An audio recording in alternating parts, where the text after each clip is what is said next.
Saludo especial para todos. Nuestra última temática del curso es Teología de la Liberación. Esta Teología de la Liberación es un movimiento que no tiene un solo exponente o un exponente en particular, como hemos visto en diferentes teologías, o en la teología sobre todo neortodoxa, sino que es una teología donde varios autores, varias personas han expuesto sus puntos de vista, pero todos convergen en algo similar. Entonces, la teología de la liberación es un movimiento más latinoamericano, es propio, es nuestro, y como es nuestro, pues va a ser mucho más fácil de entender, mucho más fácil de comprender, y vamos a comprender tanto lo que lo motiva como algunos fenómenos que vemos todavía. Van a escuchar ustedes siempre en televisión o en información acerca de teología de la liberación de una manera frecuente. El movimiento es más católico que protestante, sin embargo hay algunos exponentes protestantes, sobre todo que han venido a hacer misiones en América Latina y entonces aquí encuentran nuestras circunstancias y acogen por lo menos algunos de los conceptos y de las ideas, de las ideologías de la teología de la liberación. Entonces, dentro de los exponentes de la teología de la liberación del catolicismo tenemos a Juan Luis II, a Hugo Asman y a Gustavo Gutiérrez Merino. El más importante, de pronto más reconocido, es Gustavo Gutiérrez. Escribió un libro que se llama Del lado de los pobres, todo sobre teología de la liberación. Normalmente en las librerías colombianas, en los aeropuertos, en cualquier librería, encuentra uno los textos de teología de la liberación. También está Camilo Torres Restrepo, quien fuera capellán de la Universidad Nacional de Colombia. Está también Leonardo Boff, brasilero. El cura español Manuel Pérez, el cura Pérez, alias Poliarpo, Manuel Pérez Martínez, como exponente de los teólogos de la liberación. Bueno, la revolución es permitida. No solamente es permitida, sino obligatoria para todos los cristianos que ven en ellos la única manera eficaz y amplia de realizar el amor para todos. Es un mensaje a los cristianos. Esto es una placa que todavía reposa en la capilla de la Universidad Nacional, donde dice Camilo vive. Pues Camilo pensaba que es pecado mortal no hacer revolución, no trabajar por los pobres. Vamos a ver, meternos un poquito más entonces con esta teología. Esto es solo para ambientar. También hay teólogos protestantes, como les decía, pocos, pero los hay. Entonces, un ejemplo es Rubén Alves, Emil Castro o Emilio Castro y el norteamericano Richard Scholl como los principales exponentes. ¿Cómo arranca la teología liberal? Pues básicamente en el Concilio Vaticano II, un concilio ecuménico de la Iglesia Católica, que se celebró por el año 62, 63, donde se reunieron en Centroamérica y empezaron a debatir. Querían promover el desarrollo de la fe católica y lograr una renovación moral de la vida cristiana de los fieles y adaptar la disciplina eclesiástica a las necesidades y métodos de nuestro tiempo, hacer una especie de actualismo. Y entonces en ese ejercicio, pues se abre más espacio para los laicos. Hay alguna especie de cambios que hacen que la gente pueda participar más y en ese marco pues empiezan también efectivamente a participar algunos personajes con sus escritos y con sus disertaciones. Pero, ¿qué dio origen realmente a la teología de la liberación? ¿O cuáles fueron las circunstancias que dieron origen a la teología de la liberación? Pues son dos particularmente. La primera es la situación dependiente de América Latina en lo económico, político y cultural. Una sociología de la dependencia. Dependencia en todos los aspectos. Y en segundo lugar, la situación precaria y crítica de las grandes masas marginales, indígenas y campesinas de los países tercermundistas. O sea, es decir, la pobreza extrema que se vive en el campo y en las zonas de periferia, tanto en las ciudades como pues en ese momento bastante población todavía en el campo viviendo dificultades importantes. Bueno, vienen a la palabra de Dios o a la Biblia con ese sesgo de mirar solamente hacia la pobreza, hacia los pobres. Entonces, Proverbios 14:31 dice, el que oprime al pobre ofende a su creador, pero honra a Dios quien se apiada del necesitado. El que se burla del pobre ofende a su creador. El que se alegra de verlo en la ruina no quedará sin castigo. Estamos en Proverbios 17:5. Escuchen, mis queridos hermanos, ¿no ha escogido Dios a los que son pobres según el mundo para que sean ricos en la fe y heriden el reino que prometió a quienes lo aman? Santiago 2:5.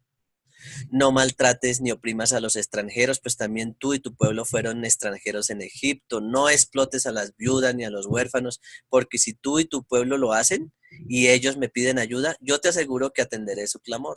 Éxodo 22:21-23. En Mateo 25:37-40, y le contestarán los justos, Señor, ¿cuándo te vimos hambriento y te alimentamos, o sediento y te dimos de beber? ¿Cuándo debimos forastero y te dimos alojamiento, o necesitando ropa y lo vestimos? ¿Cuándo te vimos enfermo o en la cárcel y te visitamos?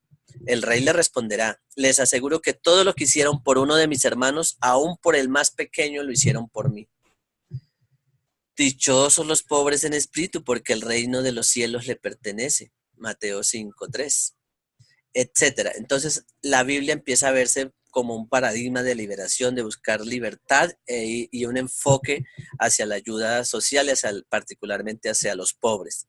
Entonces aparecen publicaciones como Jesucristo Libertador de Leonardo Boff, o por ejemplo, Liberación, Teología de la Liberación de eh, otro autor, Leonardo Boff, todo esto es de Leonardo Boff, perdón, Ecología y Liberación. Acá se aprovecha para hablar de liberación de todo. Entonces hay unos escritos ahí de la liberación para los negros, entonces la liberación negra, la liberación, la ecología, como la ecología también está esclavizada, hay que liberarla, la liberación femenina, todo lo que suena a liberación aprovecha el recurso de esta teología.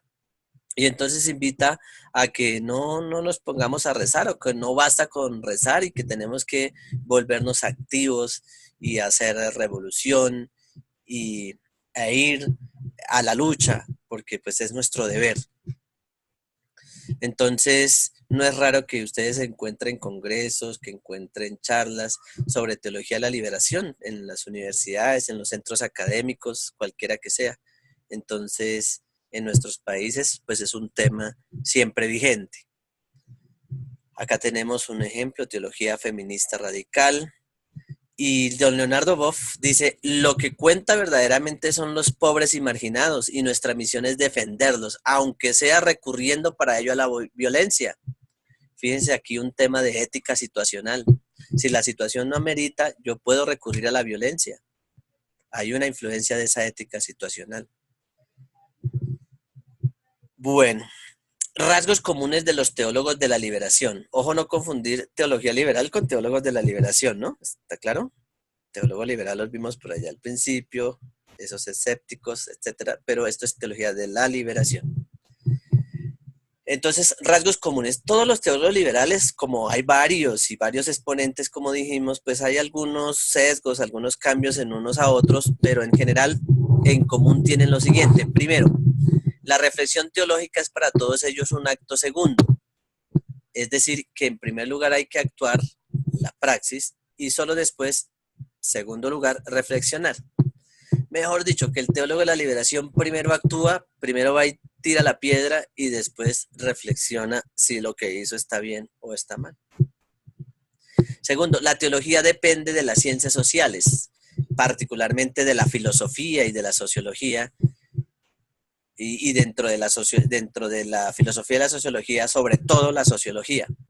Entonces, que se vuelva la teología, que la teología no sea más importante que la sociología, sino la sociología más importante que la teología. Y la revolución como medio para alcanzar la liberación. Esto es cada vez y más con lo que estamos viviendo hoy, sobre todo en el proceso en Colombia. La revolución como medio para alcanzar la liberación es un rasgo ya de muy pocos. Mejor dicho, muy pocos piensan que levantarse en armas por ahí es la vía. Pero normalmente, hasta hace muy poco, pues eso estaba dentro de los rasgos comunes, aunque no de todos, pero sí de muchos de ellos, de que si es necesario hacer revolución, levantarse en armas y luchar de esa manera, pues se puede hacer. Y como vemos hasta ahora, pues hemos sido, o ese movimiento fue influenciado por teologías contemporáneas. La primera de ellas, la teología de la esperanza de Moltmann, esa teología del futuro, donde decía que Dios nos manda promesas y nosotros tenemos que hacer cosas, pues ese hacer esas cosas está el ejecutar, hacer revolución, incluso hacer cambios sociales y bruscos para que se impacte allí en una comunidad. La teología de la secularización también y la ética situacional.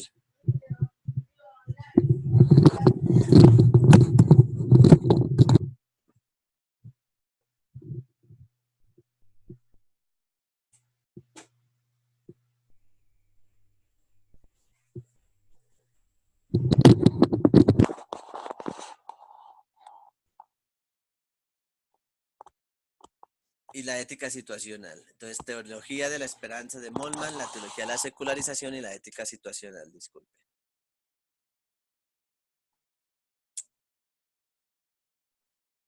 Muy clara la teología de la secularización porque nos invita a que no tenemos que hacer las labores de la iglesia, sino salir a hacer trabajo en el campo. Y la ética situacional es la situación, el pragmatismo, el relativismo, el subjetivismo y particularmente la situación la que nos va a permitir tomar decisiones o ayudarnos a decidir cuál es el rumbo que debemos tomar. Objeciones y contradicciones. Entonces, ¿qué podemos objetar a la teología de la liberación? Entendida la teología de la liberación como quitarnos o liberarnos de esa dependencia que tenemos de los gringos, de los norteamericanos, de los capitalistas, de los ricos, y entonces volvernos más autónomos y menos dependientes y luchar por esas clases marginadas, haciendo lo que tenga que hacer, así sea recurriendo a las armas. Pero entonces la Biblia no funciona para ellos como una revelación, sino como un paradigma de liberación. Entonces, si en la Biblia encuentran que, que Dios liberó al pueblo de Egipto de la opresión, entonces ahí estamos justificando que lo que hay que buscar es liberar a los oprimidos, incluso por la vía de los hechos. Que Jesucristo estuvo con las comunidades, que Jesucristo nos libera del pecado, no lo miran como la liberación espiritual del pecado y quitarnos esas ataduras, sino de liberarnos literalmente de más bien de los que nos oprimen. Su apoyo a las escrituras es parcial y no total, entonces vimos, apoyan los versículos como siempre, cuando uno crea teologías y hace fantasías, pues siempre termina direccionando la Biblia a lo que le conviene.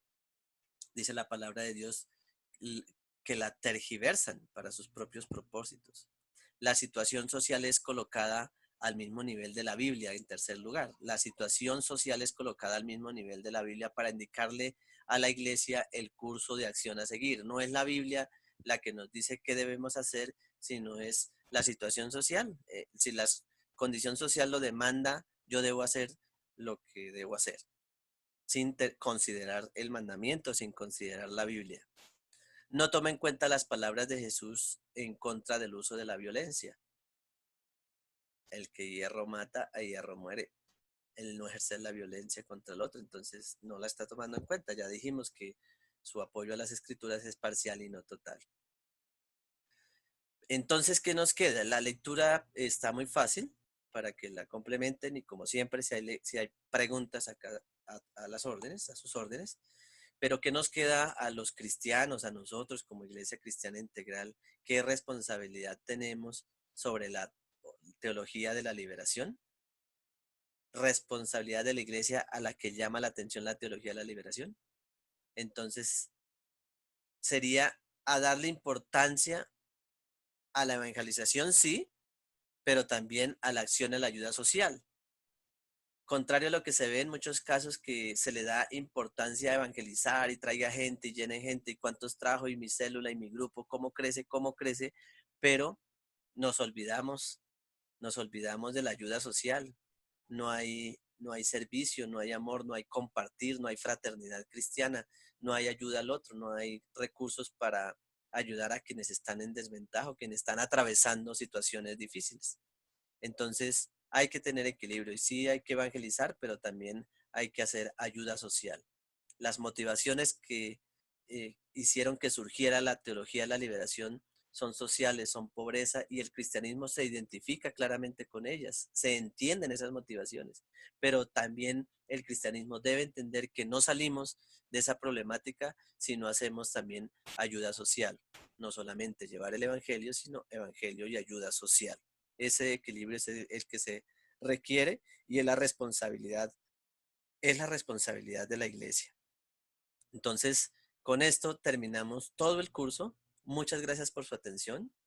Gracias por estar siempre ahí vigentes, por hacer las lecturas, por la diligencia. Los invito a que sigan estudiando, preparándose, para que estemos siempre preparados para defender nuestra fe, para defender la causa de Jesucristo, donde quiera y quien nos la demande. Dios les bendiga a todos. Un abrazo.